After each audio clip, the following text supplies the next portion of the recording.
ఓం శ్రీ గణేశాయ నమ. శ్రీ జ్ఞానసరస్వత్యై నమ. శ్రీ గురుభ్యో నమ. శ్రీ మహాగాయత్రీ మాత్రే నమ. శ్రీ మహాగాయత్రీ మాత యూట్యూబ్ ఛానల్కు అందరికీ సాదర స్వాగతం. ఆహ్వానించువారు కాశీవజ్ర సుబ్రహ్మణ్య శర్మ, నిడదవోలు. వైశాఖ పురాణము 18వ అధ్యాయము. విష్ణువు యముని ఊరడించుట. ప్రథమ భాగము. నారదుడు అంబరీషునితో పలుకుతున్నాడు. సుతదేవుడు సుతకీర్తితో ఇట్టనెను. యముని మాటలు విని బ్రహ్మ ఇట్టనెను. ఓయి, నీవెందులకు విచారింతువు? నీవు చూచిన దానిలో ఆశ్చర్యమేమున్నది? సజ్జనులకు బాధను కలిగించినచో దానివలన ఫలము జీవితాంతం ఉండును. శ్రీహరినామమును ఉచ్చరించినంతనే విష్ణులోకమును చేరుదురు. రాజాజ్ఞచే వైశాఖ వ్రతమును చేసి శ్రీహరిలోకమును చేరుటలో ఆశ్చర్యమేమున్నది? గోవిందనామమును ఒక్కసారి పలికినను 100 అశ్వమేధ యాగముల అనంతరము అవభృతస్థానము చేసిన వచ్చునంత పుణ్యము కలుగును. ఎన్ని యజ్ఞములు చేసిన వారైనను పుణ్యఫలములను అనుభవించి మరలా జన్మింపక తప్పదు. కానీ శ్రీహరికి నమస్కరించినచో పునర్జన్మయే ఉండదు. శ్రీహరి నామమును ఉచ్చరించిన వారు కురుక్షేత్రమునకు పోనక్కరలేదు, సరస్వతీమునకు తీర్థముల యందు మునుగనక్కరలేదు. చేయరాని పనులను చేసిన వారైనను ఎంత పాపము చేసినను మరణకాలమున విష్ణువును స్మరించినచో శ్రీహరి పదమును చేరుదురు. తినరాని దానిని తిన్నవారును శ్రీహరిని స్మరించినచో పాపములను పోగొట్టుకుని విష్ణు సాయుధ్యమునందుదురు. ఇట్టి శ్రీ మహావిష్ణువుకి ఇష్టమైనది వైశాఖ మాసము. వైశాఖ ధర్మములను విన్నచో సర్వ పాపములను హరించును. విష్ణుప్రియమగు వైశాఖ వ్రతమును ఆచరించిన వారు శ్రీహరి పదమును చేరుటలో ఆశ్చర్యమేమున్నది? మనలనందరినీ సృష్టించి సర్వజగన్నాథుడు శ్రీ మహావిష్ణువు అట్టి వారిని సేవించిన వారు విష్ణులోకమును చేరుటలో ఆశ్చర్యమేమున్నది? కీర్తిమంతుడు శ్రీహరి భక్తుడు. శ్రీహరికి ఇష్టమైన వైశాఖ మాస వ్రతమును చేసిన వారి యందు శ్రీహరి ప్రీతుడై వారికి సాయపోవట సహజమే కదా. యమధర్మరాజా, శ్రీహరి భక్తుడుగా రాజును శిక్షింపగల శక్తి నాకు లేదు. శ్రీహరి భక్తులకెప్పుడునూ అశుభముండదు కదా. జన్మ మృత్యు జరా వ్యాధి భయము కూడా ఉండదు. యజమాని చెప్పిన పనిని అధికారి శక్తి కొలది ఆచరింప యత్నించినచో అతడు పనిని పూర్తి చేయకపోయినను నరకమునకు పోడు. తన శక్తికి మించినచో ఆ విషయమును యజమానికి నివేదించిన అధికారి లేక సేవకుడు పాపమునందడు. వారికి ఎట్టి దోషమునూ లేదు. యజమాని చెప్పిన పని శక్తికి మించినప్పుడు అది వాని దోషము కాదు అని బ్రహ్మ యముని బహువిధములుగా ఊరడించెను. అప్పుడు యముడు బ్రహ్మ మాటలను విని, స్వామి, నీ ఆజ్ఞను పాటించి నేను కృతార్థుడనైతిని, అన్నింటినీ పొంది తిని, ఇది చాలును. నేను మరలా నా పూర్వపుద్యోగంలోనికి వెళ్ళజాలను.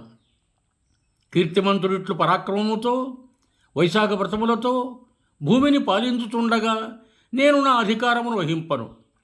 ఆ రాజు వైశాఖ వ్రతమును మానునట్లు చేయగలిగినచో నేను నా తండ్రికి గయాశ్రాద్ధము చేసిన పుత్రుడి వలె సంతృప్తి పడదును. కృపాకర, నా ఈ కోరికను తీరువంటి ఉపాయమును చెప్పుము. అప్పుడు నేను మరలా నా కర్తవ్యమును నిర్వహింపబోదును అని ప్రార్థించాను. అప్పుడు బ్రహ్మ, యమధర్మరాజా, విష్ణు భక్తుడగతనితో నీవు విరోధపడటం మంచిది కాదు. నీకు కీర్తివంతునిపై కోపం ఉన్నచో మనము శ్రీహరి వద్దకు పోవుదము. జరిగినదంతయు శ్రీమన్నారాయణునకు చెప్పి ఆయన చెప్పినట్లు చేయుదము. సర్వలోకములకు కర్తయ్యగు ఆ శ్రీమన్నారాయణుడే ధర్మ పరిపాలకుడు, మనలను శిక్షించు దండధరుడు, మనలను ఆజ్ఞాపించు నియామకుడు. శ్రీహరి మాటలకు మనం బదులు చెప్పదగినది ఉండదు. కీర్తిమంతుడును శ్రీహరి భక్తుడు కూడాచే అతనికి బదులు చెప్పజాలము. మనము శ్రీహరి యొద్దకే పోవుదమని యమధర్మరాజును వెంటనిడుకొని క్షీరసముద్రము కడగయ్యను. జ్ఞానస్వరూపుడు, నిర్గుణుడును, సాంఖ్యయోగములతో కూడినవాడును, పురుషోత్తముడకు శ్రీహరిని స్తుతించెను. అప్పుడు శ్రీహరి వారికి ప్రత్యక్షమయ్యను. బ్రహ్మ యమధర్మరాజు ఇద్దరును శ్రీహరికి నమస్కరించిరి. శ్రీహరియు వారిద్దరినీ చూచి, మీరిద్దరూ ఎందురకితడికి వచ్చితిరి? రాక్షసుల వలన బాధ కలిగినదా? యముని ముఖము వాడి ఉన్నదేమి? అతడు శిరము ఉంచుకుని ఏల ఉండెను? బ్రహ్మ, ఈ విషయమును చెప్పుము అని అడిగాను. అప్పుడు బ్రహ్మ, మీ భక్తుడవు కీర్తివంతుని పరిపాలనలో ప్రజలందరూ వైశాఖ వ్రతమును పాటించి విష్ణులోకమును చేరుస్తున్నారు. అందువలన యమలోకము శూన్యమై ఉన్నది. అందుచే ఇతడు దుఃఖపడుచున్నాడు. ఆ దుఃఖమును ఆపుకొనలేక కర్తవ్యపరాయణుడగు యముడు కీర్తిమంతునిపైకి దండెత్తి వెళ్ళెను. తుదకు యమదండమును కూడా ప్రయోగించెను.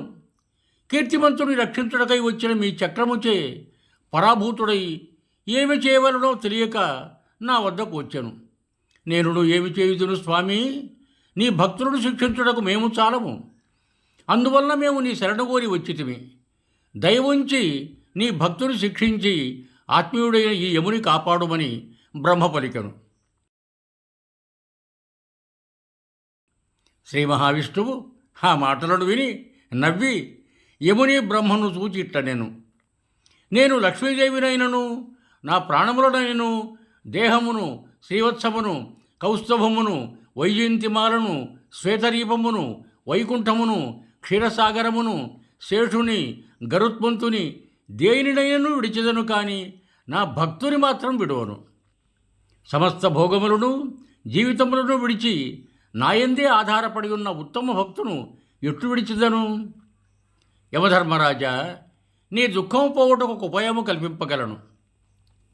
నేను కీర్తిమంతరాజులకు సంతుష్టుడనై 10,000 సంవత్సరముల ఆయుర్దాయమునిచ్చి తిని. ఇప్పటికీ 8,000 సంవత్సరములు గడిచినవి. ఆ తర్వాత వేణుడను ఒక దుర్మార్గుడు రాజు కాగలడు. అతడు నాకు ఇష్టములైన వేదోక్తములకు సదాచారములను నశింపజేయును. పెక్కు దురాచారములను ఆచరణలో ఉంచును. అప్పుడు వైశాఖమాస ధర్మములను ఆచరించువారు లేక లోపించును. ఆ వేణుడును తాను చేసిన పాపబలమును నశించును. అటు పిమ్మట నేను పృథువును పేరును జన్మించి ధర్మ సంస్థాపన చేయుదును. అప్పుడు మరలా వైశాఖ ధర్మములను లోకమున ప్రవర్తింపచేయగలను. అప్పుడు నాకు భక్తుడైన వాడు నన్నే ప్రాణముల కంటే మిన్నగా నమ్మి వ్యామోహమును విడిచి వైశాఖ ధర్మములను తప్పక పాటించును. అనంత సంఖ్యలోనూ జనులలో కొలది మాత్రమే వైశాఖ ధర్మములను తప్పక పాటించరు. కానీ అట్టివాడు 1000 మందిలో ఒకడు మాత్రమే ఉండును. సశేషం యువం భూయాత్. సర్వే జనా సుఖినో భవంతు. ధన్యవాదములు. మీకు నా ఈ వీడియో నచ్చినట్టయితే దయచేసి ఒక లైక్ కొట్టి మీ బంధుమిత్రులకు కూడా నా ఈ వీడియోను షేర్ చేయగలరు. అదేవిధంగా నా ఛానల్ శ్రీ మహాగాయత్రీ మాత యూట్యూబ్ ఛానల్ను సబ్స్క్రైబ్ చేయ ప్రార్థన. మరొక్క మారు ధన్యవాదములతో భవదీయుడు కాశీవజ్ర సుబ్రహ్మణ్య శర్మ, నిడదవోలు, తూర్పుగోదావరి జిల్లా.